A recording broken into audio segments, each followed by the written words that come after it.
Bom dia, alunos. Hoje nós vamos dar continuidade à nossa aula de biologia. Hoje nós vamos tratar do tema ecologia. É um tema extremamente importante. Ecologia, nós vamos estudar as relações existentes entre os seres vivos entre si e com o meio ambiente. Nós vamos estudar os ciclos biogeoquímicos. Nós vamos estudar a poluição e tudo aquilo que está relacionado com ela. Nós vamos estudar as cadeias alimentares, as teias alimentares. Então, a ecologia é o estudo das relações dos seres vivos entre si e com o meio ambiente. Qual é a importância da ecologia? Nós podemos, através do estudo ecológico, ter um controle sobre populações urbanas, a racionalização do desmatamento, o controle do crescimento das populações e a racionalização da exploração de recursos naturais. Bom, os seres vivos, nós temos um nível de organização entre os seres vivos. Basicamente, todos nós, os seres vivos e os seres também não vivos, eles são constituídos de átomos. Esses átomos, eles podem se organizar em moléculas. Essas moléculas, elas podem se associar e interagir entre si para constituir as células. Essas células, elas vão sendo organizadas em tecidos, que por sua vez se organizam em órgãos. Esses órgãos formam e constituem um sistema complexo de sistemas, e esse conjunto total de sistemas vai fornecer o organismo. Nós temos aqui alguns conceitos ecológicos. O primeiro conceito ecológico é o conceito de população. O que é população para a ecologia? É um conjunto de indivíduos de mesma espécie. Com isso, então, nós vamos ter populações de formigas, populações de seres humanos, populações de abelhas, entre outros exemplos. Temos também o conceito de comunidade. O que é uma comunidade? É um conjunto de indivíduos de espécies diferentes. Então, dentro de um mesmo sistema, nós vamos ter populações, por exemplo, de pássaros, populações de seres humanos, populações de formigas, populações de minhocas. E esse conjunto total de populações, nós vamos ter uma comunidade. Então, dentro de um sistema, nós temos esses conjuntos isolados de população que vão interagir entre si com outras populações, formando a comunidade. Temos também que várias comunidades, elas podem ser organizadas em ecossistemas. Então, os ecossistemas é um conjunto formado pelo meio biótico. O que é o meio biótico? A vida, esse conjunto de comunidades, e com o meio abiótico. Então, nós temos dentro de um sistema, dentro desse conjunto formado por comunidades, que são seres vivos, com os seres não vivos, que é o meio abiótico, nós temos os ecossistemas. Então, nós temos os ecossistemas aquáticos, nós temos o ecossistema formado lá, por exemplo, dentro de um rio, formado pelos peixes, formado pelas plantas, que está vivendo também dentro deste rio, seja elas algas. E esse conjunto total forma esse ecossistema aquático. Nós temos, por exemplo, também um ecossistema terrestre. Nós temos, por exemplo, uma determinada região, igual nós vivemos na Mata Atlântica, onde nós temos uma relação entre os seres vivos que vivem dentro da floresta, que vivem nas cidades, com as plantas, juntamente com as condições ambientais, o clima, o relevo, a hidrografia. E isso vai constituir os ecossistemas. E o conjunto total de ecossistemas que nós temos forma a biosfera, que é o conjunto formado de todos os ecossistemas da Terra, A biosfera, a esfera da vida. Outro conceito ecológico importantíssimo é o habitat. O que é o habitat? É o local onde se encontra naturalmente determinada espécie. Por exemplo, o habitat natural do leão é a savana. O habitat natural do tubarão é o oceano. O habitat natural, por exemplo, desse papagaio de cara roxa é a nossa Mata Atlântica. Então, nós temos que o habitat é o local natural, onde que eu encontro naturalmente. E aí que tem um conceito bastante importante, que é o conceito de exótico. Muitas vezes a pessoa pensa, né? A pessoa pensa que exótico é uma coisa assim, exuberante, é uma coisa estranha. Não, exótico é quando você pega, por exemplo, um determinado animal que estava em um hábitat natural dele, você remove ele e traz ele para outro ambiente. Aí este animal, a gente vai falar que é um animal exótico, é um animal que não é comum você encontrar ele ali. Por exemplo, se você pegar o pinguim é um animal de um hábitat natural do pinguim, por exemplo, o polo ártico, ou no polo antártico, numa região fria, numa região de gelo, de neve intensa durante praticamente todo o ano. Se você pega o pinguim e traz para a nossa cidade, por exemplo, esse pinguim vai ser um animal exótico, porque não é o hábitat natural dele nessa região. Então tomem cuidado com o conceito de habitat. Nicho ecológico. O que é nicho ecológico? É o papel desempenhado por uma espécie em seu ecossistema. Trata-se do modo de alimentação, tipo de abrigo, de reprodução, bem como a influência no meio em que ele vive. Então esse nicho ecológico está relacionado com o quê? Está relacionado com a maneira como uma determinada espécie vai agir, como uma determinada espécie vai ter aquele instinto dela. Então cada espécie, cada animal, ele tem o seu instinto natural.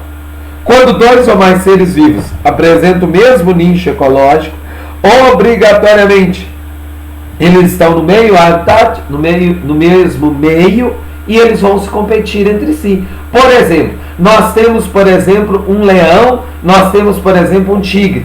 Ambos, leão e tigre, eles têm hábitos alimentares semelhantes. Então eles têm um nicho ecológico, um instinto semelhante. Quando eles estão, por exemplo, no mesmo meio, quando eles estão, por exemplo, na mesma região, eles podem competir entre si. Mas isso também não vai de espécies diferentes, não. Pode ser dentro da mesma espécie. Por exemplo, numa manada de elefantes, por exemplo, nós podemos ter vários machos competindo pela mesma fêmea. Ou nós podemos ter também, dentro de um rebanho, dentro de uma mesma população, competições para ser o líder. Para ser o líder, por exemplo, lá por exemplo, você tem uma manada, você tem, por exemplo, um rebanho de búfalos. Eles podem competir entre si para ver quem vai ser o chefe, quem que vai ser o comandante daquele rebanho. Isso então nos mostra que quando tem o mesmo hábito, o mesmo nicho ecológico, o que pode acontecer? Pode acontecer várias competições para ver quem é o líder, competição pela fêmea. Agora nós temos aqui, como foi dito anteriormente, quando nós falamos dos ecossistemas, que é essa interação, né, do meio vivo com o meio não vivo, então nós temos fatores bióticos e fatores abióticos. O que é um fator abiótico? São os fatores não vivos ou físico-químicos que interferem no desenvolvimento e na sobrevivência de seres vivos de um local considerado. Por exemplo, nós temos a água, nós temos a luz, nós temos a temperatura, nós temos a pressão, nós temos o fluxo de corrente de ar, nós temos o ar. Então esse conjunto tudo de materiais que não são vivos, nós denominamos eles de fatores abióticos. Esses fatores abióticos são extremamente importantes. Sabe por quê? Por exemplo, em uma floresta, você tem uma floresta com várias plantas, árvores, aquelas plantas rasteiras, esse conjunto total de plantas, o que ele vai fazer? Esse conjunto total de plantas pode competir entre si pela luminosidade. A luminosidade é um fator extremamente importante, porque a luz ela é importante para a planta para a realização da fotossíntese. Então essa realização da fotossíntese vai depender da luz. Nós temos também uma competição pela umidade, pela água, porque as plantas, por exemplo, vão competir entre si pela água. Não só planta, Então esses fatores abióticos, eles determinam também não só competição, eles vão muito mais além do que isso, porque esses fatores eles podem condicionar condições para o desenvolvimento ou não de determinada espécie. Por exemplo, no deserto, um deserto onde o clima é mais quente, no deserto onde o clima é a escassez de água quase nenhuma, o que pode acontecer? Poderá haver o desenvolvimento ou não de determinadas espécies.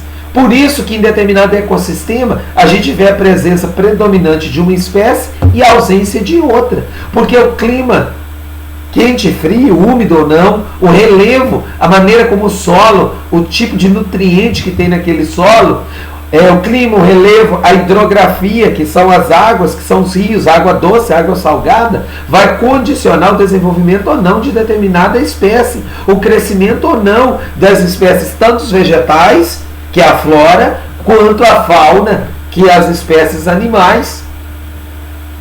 Outro fator importante é o fator biótico. Esses fatores bióticos correspondem à comunidade local, os seres vivos, bio, vida, óticos, esses fatores.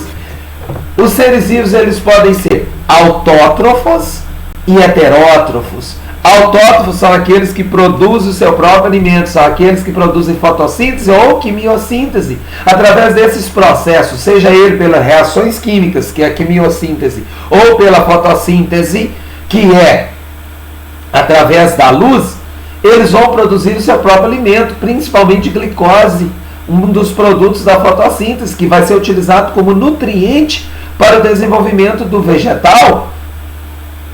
Já os seres vivos heterótrofos são aqueles que não produzem seu próprio alimento. Heterótrofos são aqueles que têm que se alimentar de outros, são aqueles que têm que buscar o alimento de outros. Esses heterótrofos, eles se alimentam dos autótrofos. Tanto heterótrofos quanto autótrofos, eles vão ser responsáveis, então, para as cadeias alimentares. O que são essas cadeias alimentares? É uma sequência na qual os seres vivos nutrem-se dos seus antecedentes, antes de serem alimentos para os que sucedem. A cadeia alimentar é uma sequência de alimento, onde você vai ter o que vai iniciar a cadeia, geralmente é o produtor. O produtor é aquele que vai iniciar a cadeia, é aquele que vai introduzir o alimento, porque ele é autótrofo, ele realiza a fotossíntese. Então, ao ser autótrofo e ao realizar a fotossíntese, o que esse produtor vai fazer? Esse produtor ele vai começar a colocar alimento dentro dessa cadeia. Logo em seguida, nós podemos ter um herbívoro. Um herbívoro é aquele que vai ser um consumidor primário. Consumidor primário é aquele que se nutre do produtor. Quem se nutre do produtor é chamado de consumidor primário. Ele é herbívoro. Herbívoro é aquele que tem um hábito alimentar de se alimentar de plantas. Esse herbívoro ele pode servir como alimento para um carnívoro. Se um carnívoro comer um herbívoro, ele é um consumidor secundário, porque ele comeu aquele que se alimentou de um produtor. E o último nível trófico da cadeia alimentar são os decompositores. Os decompositores são os fungos, os decompositores são as bactérias, os decompositores são aqueles que promovem uma verdadeira reciclagem da matéria orgânica. Então os animais, as plantas quando morrem, eles têm que devolver os nutrientes que são os sais minerais, que são as proteínas, que são as vitaminas, que são as moléculas químicas orgânicas e inorgânicas para o meio ambiente. Então é preciso esses decompositores agirem. Todos dentro de uma cadeia alimentar são extremamente importantes. Todos desempenham um papel importante. Se você vai lá e remove um dos componentes da cadeia alimentar, você promove um desequilíbrio ecológico. Por quê? Porque é um predador, porque é uma espécie que vai predar uma determinada outra espécie, ela é importante na cadeia alimentar. Por exemplo, você tem uma população de ratos. você tem uma população de ratos e você tem animais que são os predadores do rato. Por exemplo, as cobras, ou por exemplo, um gavião, ou outra espécie. Vamos supor que você vai lá e mata todas as cobras. Você vai lá e mata todos os predadores dos ratos. O que vai acontecer com a população? A população ela vai aumentar consideravelmente. Se ela aumenta consideravelmente, como esse rato vai se alimentar de um vegetal, por exemplo, um milho, por exemplo, uma determinada hortaliça, aquilo ali vai, os ratos, como a população vai aumentar consideravelmente, o alimento vai sendo reduzido drasticamente, chegando o momento que acaba com o alimento. E aí o que pode acontecer? Extinção dessa espécie de ratos. Então, nós temos que tomar o cuidado que uma cadeia alimentar ela é extremamente importante.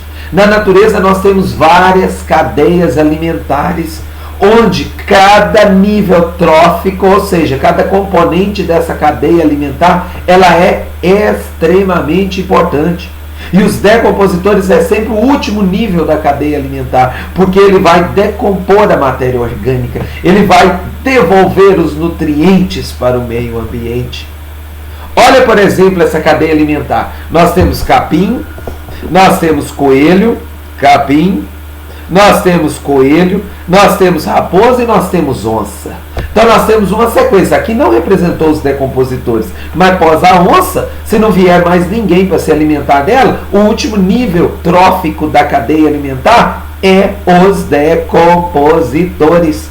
O capim, ele realiza fotossíntese, então ele é o produtor. Quem se alimenta do produtor a gente chama de consumidor primário. Quem se alimenta do consumidor primário é o consumidor secundário. Quem se alimenta do consumidor secundário é o consumidor terciário. Aí você fala, ai professor, mas a onça, ela pode se alimentar da raposa, mas ela pode também comer um coelho.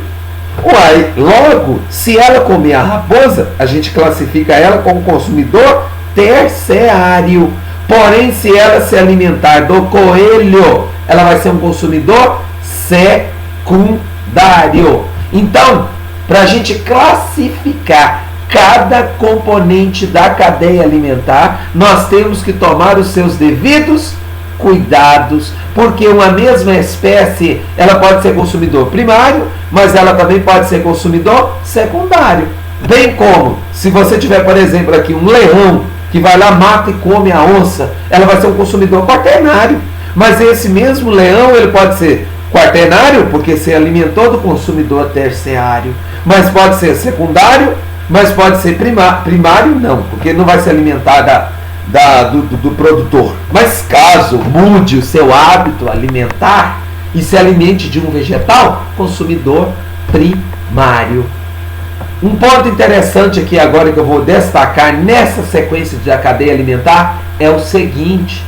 Nós vamos ver mais para frente na nossa aula, nas nossas próximas videoaulas sobre ecologia, que nós temos quando, por exemplo, um pesticida. O que é um pesticida? Um pesticida é um produto químico que é usado na agricultura para matar uma determinada praga, ou, por exemplo, matar uma determinada planta indesejável. Esse pesticida, quando ele é jogado no meio ambiente, ele vai se acumulando ao longo da cadeia alimentar. Ele se acumula ao longo da cadeia alimentar. Por exemplo, se você joga uma determinada substância química, um pesticida, por exemplo, numa horta, ou por exemplo, no capim. Então, o capim está impregnado desse pesticida. O coelho vai lá, ele não vai comer só um pezinho de capim, ele vai comer vários capins. Por isso, ele vai adquirir uma quantidade maior desse pesticida. Quando uma raposa vai lá e come um coelho, ela não vai comer só um coelho, ela vai comer 2, 3, 4, 5, então ela vai adquirir uma quantidade maior desse pesticida. Uma onça, ela pode matar umas 3, 4 raposas e comer, que por sua vez comeu uns 10, 15 coelhos, que por sua vez comeu centenas de pés de capim. Então, o pesticida, ele se acumula ao longo da cadeia alimentar. Grava isso. As provas te perguntam isso. Ele vai acumulando ao longo da cadeia alimentar.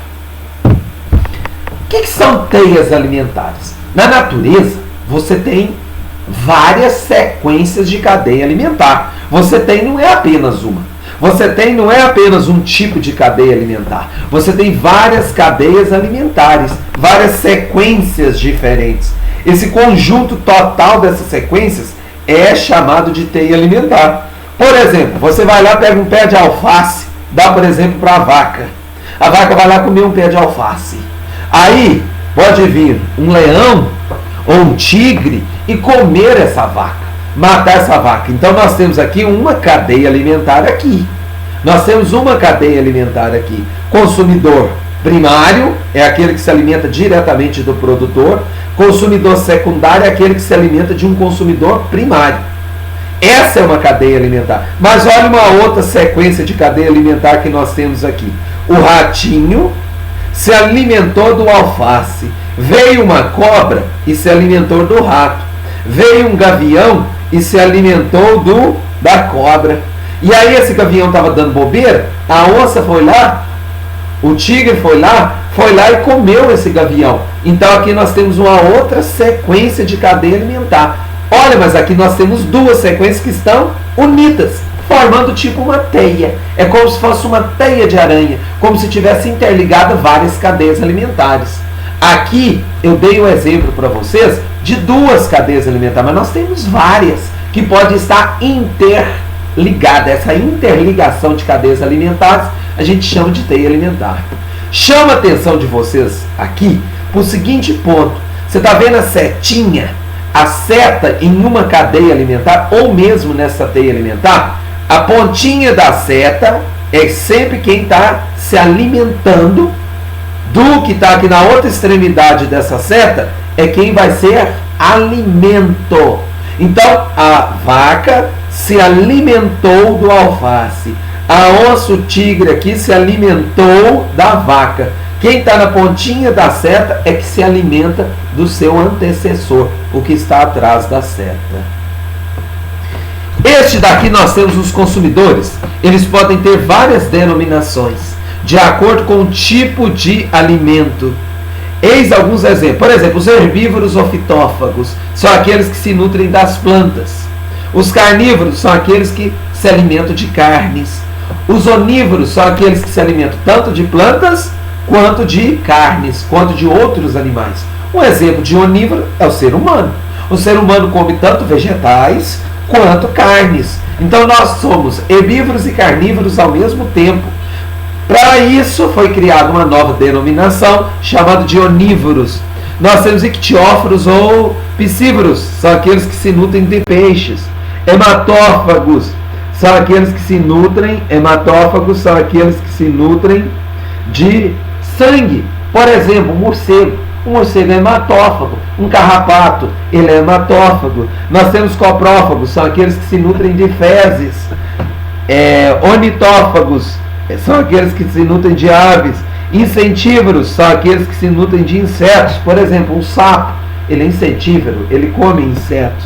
Plantófagos são aqueles que se nutrem do plâncton. E detritívoros são aqueles que se nutrem de animais e vegetais. Com isso, alunos, nós vamos encerrar a nossa primeira parte da nossa aula de ecologia. Tem mais? Vocês vão assistir as outras videoaulas que eu vou mandar para vocês. Essa daqui foi a primeira parte da aula nossa de ecologia. Por isso, um bom dia para vocês e até a próxima